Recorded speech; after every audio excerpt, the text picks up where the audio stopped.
Ça y est, tout est cassé, il faut que je vous raconte ce qui se passe.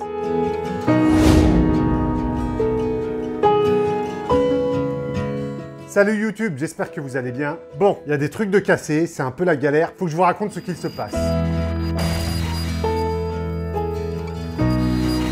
Alors il y a quelques temps, j'ai commencé à regarder une série de films pour préparer une vidéo YouTube qui viendra plus tard sur la chaîne. Alors je vous dis pas trop ce que c'est pour pas spoiler. Et donc je regarde mes films tranquille dans ma petite salle de cinéma, salle pour laquelle j'avais déjà dédié une petite vidéo sur cette chaîne. Et qu'est-ce qui s'est passé, dis donc? Un beau jour, j'arrive, je mets un film, tac tac, j'ouvre le Blu-ray, je mets le CD, je ferme le lecteur Blu-ray, j'allume l'ampli. Enfin bref, je fais tout comme d'habitude. Et là, il n'y avait pas de son. Mais quand je vous dis pas de son, on sait pas de son. Même pas un léger souffle, un grésillement. Rien. Nada, que chi, walou. Alors je me suis retrouvé bien désappointé. Je me suis dit merde, qu'est-ce qui se passe avec ce truc? Donc j'ai tout tenté pour refaire marcher le son. J'étais dans les réglages du lecteur Blu-ray, dans les réglages de l'ampli, dans les réglages du vidéoprojecteur. J'ai changé les câbles HDMI. J'ai monté ma PS4 dans la salle de cinéma pour voir si c'était pas le lecteur Blu-ray qui faisait défaut. J'ai changé de Blu-ray et rien n'y fait, impossible de trouver la panne. L'image était nickel, le signal passait à peu près parce que l'ampli me disait bien qu'il était connecté au lecteur Blu-ray et qu'il reconnaissait bien 5 enceintes et un caisson de basse. Et je m'y connais pas assez en matériel de home cinéma pour aller démonter des trucs et commencer à les réparer. Donc j'ai passé un petit coup de fil, je mime très bien le coup de fil dis donc, à mon pote ingénieur du son qui a installé un peu tout ce système audio pour qu'il vienne me filer un coup de main. Donc il est venu avec plein de trucs pour tester le matos.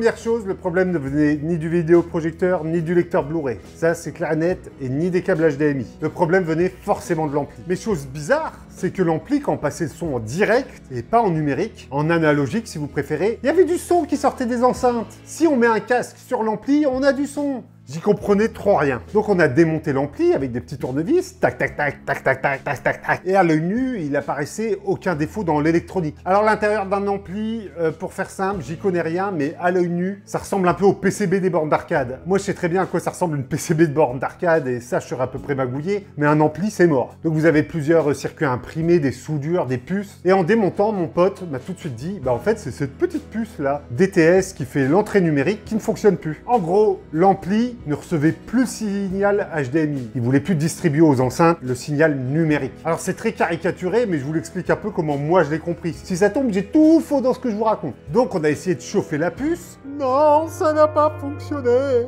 Donc pour régler le problème, il y avait plus simple. On a précommandé un ampli qu'on a récupéré 1 heure plus tard en magasin, et on a changé l'ampli tout simplement dans l'après-midi. Et 2 heures après, le temps de tout installer, tout configurer, j'avais du son qui refonctionnait comme avant. Alléluia! Et ce qui est très bien avec ce nouvel ampli, c'est que j'ai plusieurs ports pour les enceintes. Je n'en ai pas que 5, mais j'en ai 7. Donc je vais pouvoir rajouter 2 enceintes au plafond et faire de l'Atmos. Et le jour où je passerai en Atmos, si ça vous intéresse, je vous ferai une vidéo sur ce sujet, n'hésitez pas à me le dire dans l'espace des commentaires. Donc tout est bien qui finit bien, j'ai du son dans ma petite salle de cinéma, je peux en profiter et regarder des films comme avant. Je suis à nouveau zen. Enfin zen, pas pour très longtemps.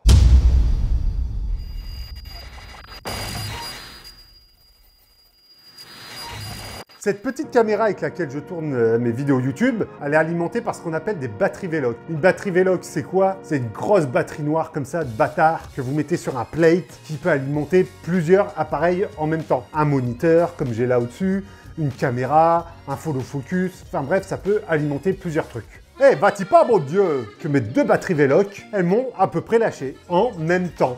Alors ces batteries, elles ont quasiment 10 ans, donc je comprends qu'elles me lâchent, mais elles me lâchent de manière un peu particulière. Actuellement, il y a une batterie Velox branchée sur cette caméra. Celle-ci fonctionne, mais l'écran LCD n'affiche plus rien. Je ne sais pas combien de pourcentage de batterie il me reste. Et la deuxième batterie, c'est tout l'inverse. L'écran LCD fonctionne, mais dès que vous la branchez, elle retombe à 0. J'ai beau la recharger, dès que je la branche sur un appareil, boum, elle se décharge. Donc mes 2 batteries Velox, elles sont en train de rendre l'âme. Donc je fais aussi cette petite vidéo pour vous demander à vous si vous aviez des batteries Velox à me conseiller. N'hésitez pas à me le dire dans l'espace des commentaires. J'ai vu que SmallRig sortait des batteries Velox. Donc, est-ce que vous me les conseillez, ces batteries SmallRig? Alors voilà. Voilà, j'ai plus de batterie, mais j'ai quand même un home cinéma en ce moment. Et on croise les doigts pour que le reste du matériel y suive. Petit bonus, je vous avais fait une vidéo il y a très longtemps sur mon PC qui faisait que lâcher. Le service après-vente de chez DLC m'a un peu cassé les couilles et n'a pas voulu réparer l'ordinateur. Donc j'ai pris mon téléphone, j'ai gueulé parce qu'ils ont laissé passer la garantie, machin. Au final, ils ont juste changé l'alimentation, ça fait 1 an et demi. Et leur dit, tiens, je leur avais dit que c'était la lime, ils m'ont même offert une alime neuve à côté au cas où. Donc ils m'ont offert 2 alimes, dont une qui est dans l'ordi. Disons qu'ils se sont à peu près rattrapés.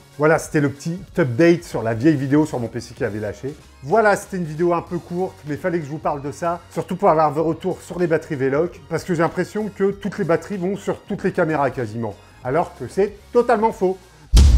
Sur ce, j'espère que cette vidéo vous a plu. Si c'est le cas, n'hésitez pas à mettre un pouce en l'air, à vous abonner, à mettre la cloche. C'est le meilleur moyen de soutenir la chaîne. Vous êtes une majorité de personnes à regarder la chaîne sans être abonnés. Bah alors, qu'est-ce que vous foutez? Abonnez-vous, n'hésitez pas. On est bien ici, on est heureux, on s'amuse. Bref, abonnez-vous. Et moi, je vous dis à bientôt pour une prochaine vidéo. D'ici là, allez bien vous faire en filmer. Allez, ciao!